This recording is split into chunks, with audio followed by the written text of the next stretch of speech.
আসসালামু আলাইকুম এভরিওয়ান। এই গরমের সময় আপনাদের সাথে খুবই লোভনীয় একটা একদম মুখে জল আনার মতন একটা রিল নিয়ে একটা ছোট্ট ভিডিও নিয়ে হাজির হয়েছি।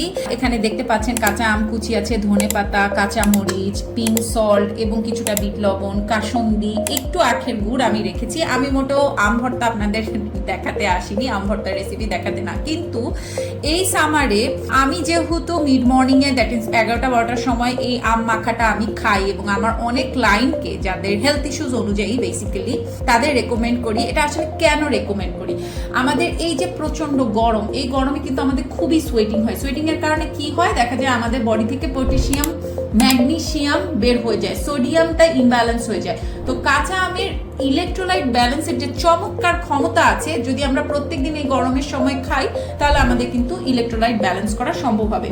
এটা হচ্ছে রোগ প্রতিরোধ ক্ষমতা প্রচুর, কারণ এটাতে আছে অ্যাক্রোবিক অ্যাসিড, যেটা প্রচুর পরিমাণে ভিটামিন সি, ভিটামিন এ, যার অ্যান্টিঅক্সিডেন্ট কিন্তু আমাদের শরীরের যে হোয়াইট ব্লাড সেল, হ্যাঁ, শ্বেত রক্তকণিকা, যা ফ্রি রেডিক্যালস এর বিরুদ্ধে লড়াই করতে এবং সিজনাল ফ্লু প্রিভেন্ট করতে খুব ভালো কাজ করে। আমাদের হজম শক্তি এবং মেটাবলিজম বাড়ায়, কারণ কাঁচা আমে প্রচুর পেকটিন আছে এবং এটা হচ্ছে আমাদের যে এই পেকটিনের যে ডায়েটরি ফাইবার, সেটা তো আমাদের জন্য খুবই ভালো। আমাদের গ্যাস্ট্রোইন্টেস্টাইনাল যাদের ডিসঅর্ডার আছে তাদের জন্য এটা খুব ভালো। এটা লিভার এবং হচ্ছে পিত্তথলি থেকে যে রসটা নিঃসরণ করে সেটা কিন্তু আমাদের মেটাবলিজম বাড়াতে এবং আমাদের চর্বি হজম করতে খুব ভালো কাজ করে। যাদের হার্টের সমস্যা আছে, কোলেস্টেরল অনেক বেশি, তাদের এইটা খুব ভালো একটা রেমেডি, বিকজ এটাতে প্রচুর ভিটামিন B3, নায়াসিন যেটা বলি সেটা আছে, যেটা আমাদের কার্ডিওভাস্কুলার ভাস্কুলার যে স্বাস্থ্য, সেই স্বাস্থ্য উন্নতি করতে এবং হচ্ছে আমাদের রক্তে যে ট্রাইগ্লিসারাইড আছে, খারাপ কোলেস্টেরল, LDL, সেটা কমিয়ে হার্ট অ্যাটাকের ঝুঁকি কিন্তু অনেকটাই হচ্ছে গিয়ে কমিয়ে দিতে খুব ভালো ভূমিকা রাখে। হিট স্ট্রোক প্রতিরোধ করে, বিকজ কাঁচা আমের হাইড্রেশন এবং এর এনজাইম গুলো আমাদের যে বডিতে এই গরমে তাপমাত্রাটা বেড়ে যায় সেই তাপমাত্রা নিয়ন্ত্রণের ক্ষেত্রে ভালো কাজ করে এবং এটা আমাদের কিন্তু হিট স্ট্রোক প্রিভেন্টের জন্য এর জন্যই খুব ভালো কাজ করে।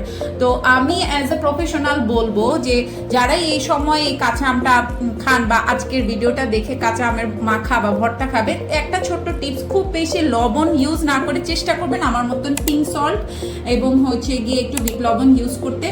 একটু জ্যাগেরি ইউজ করতে পারেন, আখের গুড় চিনির বদলে, ডেফিনেটলি এটাতে আয়রন কন্টেন্ট ভালো, এই মাখাটাতেও মজা লাগবে এবং হচ্ছে এই যে আমরা যে কাসুন্দিটা ইউজ করি কাঁচা আমের যে ফ্লেভার সেটাকে বাড়িয়ে দেয়। সো এভাবে করে কাঁচা আম মাখানো খান এবং এর হেলথ বেনিফিট গুলোও বলে দিলাম।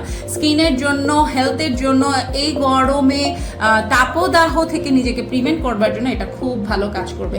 আশা করি আজকের এই ভিডিওটা ভালো লাগবে। ভিডিওটা ভালো লাগলে অবশ্যই শেয়ার করতে ভুলবেন না।